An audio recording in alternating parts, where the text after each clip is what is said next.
కాకినాడ జిల్లా బాణాసంచ ప్రమాదంలో మరణించిన వారి మృతదేహాలను పోస్టుమార్టం చేపట్టిన వైద్యులు వారి కుటుంబ సభ్యులకు అప్పగించారు. ప్రమాదంలో తీవ్రంగా గాయపడిన మరో 8 మందికి కాకినాడ జీజీహెచ్లో చికిత్స అందిస్తున్నారు. 7గురి పరిస్థితి విషమంగా ఉంది. 80% పైగా కాలిన గాయాలతో చికిత్స పొందుతున్నారు. మరో వ్యక్తికి 70% కాలిన గాయాలతో చికిత్స పొందుతున్నాడు. సామర్లకోట పీహెచ్సీలో స్వల్ప గాయాలతో మరో 2 చికిత్స పొందుతున్నారు. చనిపోయిన 20 మందికి సామర్లకోటలో శవ పంచనామా చేస్తున్నారు. ప్రమాదంలో మరణించిన వారి కుటుంబ సభ్యులకు రాష్ట్ర కార్మిక శాఖ మంత్రి వాసంశెట్టి సుభాష్ చెక్కులు పంపిణీ చేయనున్నారు. ప్రమాద ఘటనపై పోలీసులు సమగ్ర దర్యాప్తు చేస్తున్నారు. ఫైర్ వర్క్స్ యజమాని ఆడబాల అర్జున్ పోలీసుల ఎదుట లొంగిపోయారు. అతని సోదరుడు ప్రస్తుతం పరారీలో ఉన్నట్లు తెలుస్తోంది. అతని కోసం పోలీసులు గాలిస్తున్నారు. బాణాసంచా తయారీ కేంద్రానికి అనుమతులు ఉన్నాయా లేదా, భద్రతా ప్రమాణాలు పాటించారా అన్న కోణంలో పోలీసులు దర్యాప్తు చేస్తున్నారు. ఇంతటి భారీ ప్రాణనష్టం జరగడం తీవ్ర విషాదాన్ని నింపింది. వేట్లపాలెంలో బాణాసంచ ప్రమాదంలో గాయపడిన వారికి కాకినాడ జీజీహెచ్లో చికిత్స అందిస్తున్నారు. వీరిలో పలువురు పరిస్థితి విషమంగా ఉన్నట్లు వైద్యులు చెబుతున్నారు. కాకినాడ జీజీహెచ్ నుంచి మరింత సమాచారం మా ప్రతినిధి దుర్గాప్రసాద్ లైవ్ లో అందిస్తారు.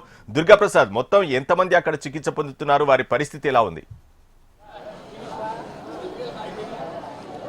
చికిత్స పొందుతున్నారులో కొంతమంది పరిస్థితి విషమంగా ఉంది. అయితే జీజీహెచ్ వైద్యులు అయితే ఎట్టి పరిస్థితుల్లో మెరుగైన వైద్యం అందించేందుకు వాళ్ళకి తీవ్ర కృషి చేస్తున్నారు. ప్రస్తుతం మనం చికిత్స పొందుతున్న వారికి వైద్యం చేస్తున్న హెచ్ఓడి మేడం అందుబాటులో ఉన్నారో మరిన్ని వివరాలు అడిగి తెలుసుకుందాం. మేడం చెప్పండి మేడం, ఏ విధంగా ఉంది వారు చికిత్సకి సహకరిస్తున్న వాళ్ళ బాడీ?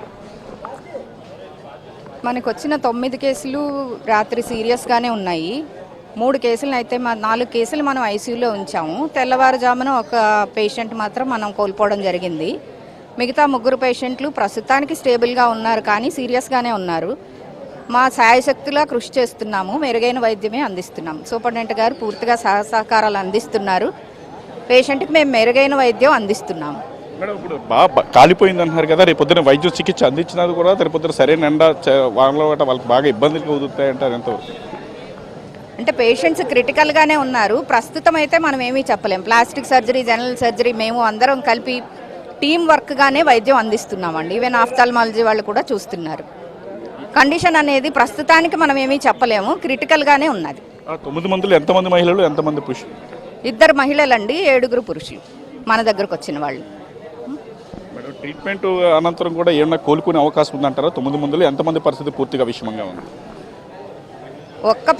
ఒక్క పేషెంట్ తప్ప మిగతా అందరు కూడా 90 to 100% బర్న్స్ అండి. అందుకని మనం ఇప్పుడే ఏమీ చెప్పలేం. Time will decide.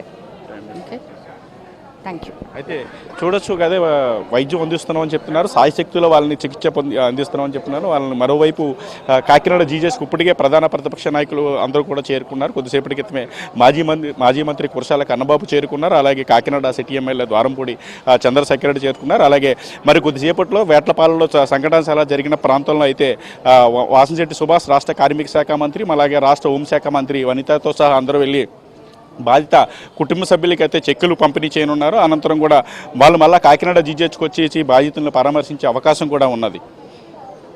అయితే గాయపడ్డ వారికి ప్రజాప్రతినిధులు అక్కడికి వచ్చి ఎలాంటి హామీలు ఇస్తున్నారు, వాళ్ళని ఎలా పరామర్శిస్తున్నారు, అలాగే కేంద్రం నుంచి కానీ రాష్ట్రం నుంచి కానీ ఎలాంటి ఎక్స్గ్రేషియా వివరాలు ఏంటి? ఇప్పటికే మృతి చెందిన కుటుంబాలకి అయితే 20 లక్షల రూపాయల ఆర్థిక సహాయం అందించింది రాష్ట్ర ప్రభుత్వం. అలాగే గాయపడిన కుటుంబాలకు కూడా త్వరలో ఎక్స్గ్రేషియా ప్రకటించే అవకాశం ఉన్నట్టు తెలుస్తుంది. అయితే ఇప్పుడు చికిత్స పొందుతున్న 9 మందిలో అయితే 8 మంది పరిస్థితి విషమంగానే ఉన్నట్టు మనకి తెలుస్తుంది. అందులో బాగా 92% బర్నింగ్ అవ్వడంతో వాళ్ళ పరిస్థితి ఎలా అయింది? ప్రస్తుతం మనతో కన్నబాబు గారు ప్రస్తుతం అందుబాటులో ఉన్నారు, చెప్తున్నారు. కొంతమంది ఇప్పటికే అక్కడ చంద్రశేఖర్ రెడ్డి గారు కూడా తో పాటు కన్నబాబు గారు కూడా వచ్చి పరామర్శించడం జరిగింది. మరోవైపు చికిత్స పొందుతున్న వారిలో 8 మంది పరిస్థితి అయితే పూర్తిగా విషమంగా ఉన్నట్టు మనకి తెలుస్తుంది. విషమంగా ఉన్నట్టే 90% బర్న్ అయిందంటే వాళ్ళు చికిత్స తీసుకున్న వాళ్ళ బాడీ చికిత్స సహకరించదని చెప్పి అయితే డాక్టర్లు వైద్యులు చెప్తున్నట్టు మనకు తెలుస్తుంది. మరోవైపు ఒకరి పరిస్థితే పూర్తి అదుపులో ఉన్నట్టు తెలుస్తుంది. Thank you Durga.